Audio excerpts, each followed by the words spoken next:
The Aston Martin Vantage is the storied British Mark's volume car.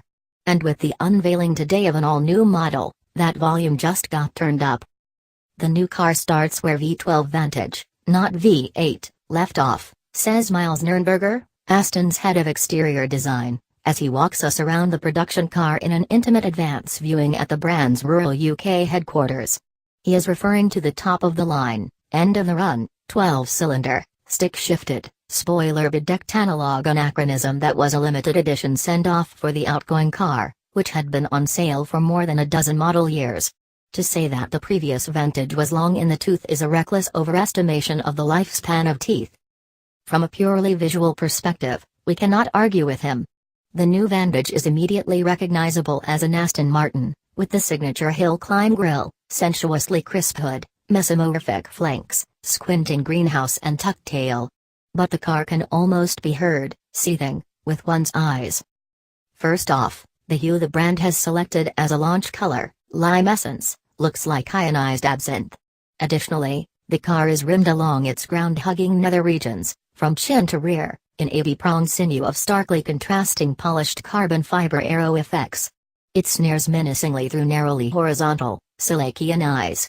It flashes a triangular carbon burgonet on each cheek, armor potent enough to ward off a Napoleonic cuirassier.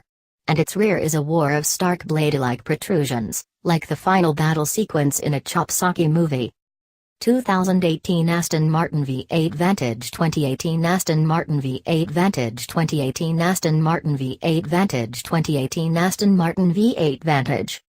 If the DB11 is a gentleman, Nürnberger explains, the Vantage is a hunter. Its nose is to the ground, scanning the distance for something to trounce. It's the color of a predator in nature, explains Aston's straight-talking CEO, Andy Palmer. Look at a wasp. Its color's worn, stay away. Not drawing the ire of other motorists is, in our opinion, one of the chief advantages of driving an Aston, especially versus some of its flashier, Italian, competitors. Apparently, Aston is aware of this and also offers the new Vantage in a more subdued palette and trim. We'd spec ours in a more traditional color, like grayish hardly green, with satin titanium trim and body color zygomatic implants.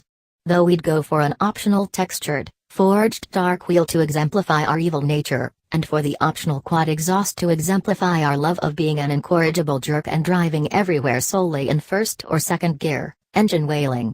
We'd skip the optional carbon ceramic brakes because we know we're not Max Verstappen.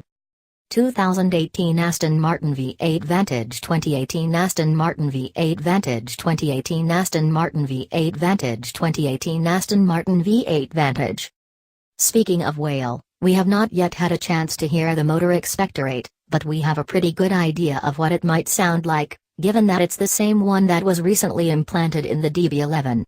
A 503 horsepower, 513 pound-to-foot variant of the ubiquitous and beloved 4.0 twin-turbo V8 that is built by AMG and scattered fervently throughout the Mercedes-Benz range. Here, as in the DB, it is specially mapped and tuned for a more trilling and less bombastic engine note. It will be paired to the similarly ubiquitous and beloved 8-speed ZF automatic, which is currently distributed among all of Europe's automakers. However, we did manage to trick Matt Becker, Aston's head of vehicle dynamics, into almost admitting that a 7-speed manual likely will be available in about a year or so. Praise be to the jackal-headed god of all things automotive.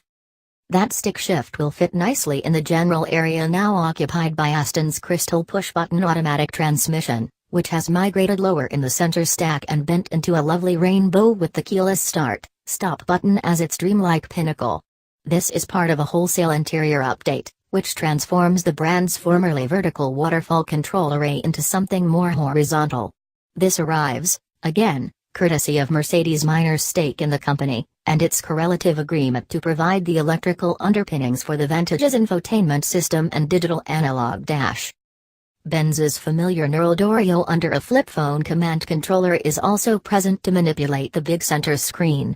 Dimpled thimbles in the steering wheel spokes control mainly redundant screens that display much of the same info in the instrument panel. Redundant buttons are also dotted around the periphery of the center tunnel like the Strand-McNally border between Ohio and Kentucky. If you own the car long enough, we're fairly certain you'll figure out where they all are, and what they all do.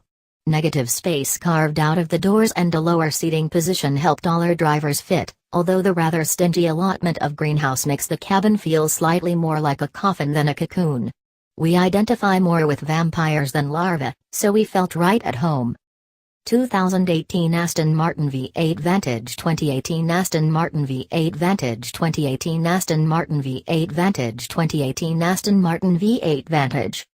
While the new Vantage shares a bonded and riveted aluminum platform with its DB11 stablemate, 70% of the structure is new for this car, and the only common body parts are the front and rear badges and the door handles.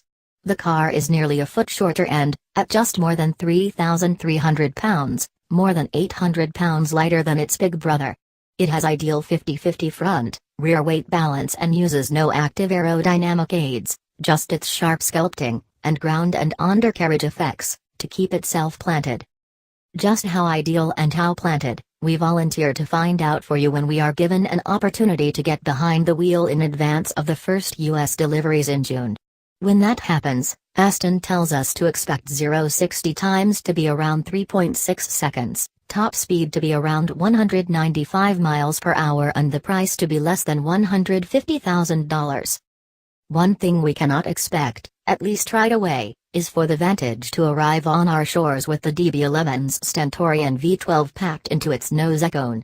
Though the executives at Aston could not resist speculating on this possibility, dare we say, eventuality, as we looked under the roomy hood, together.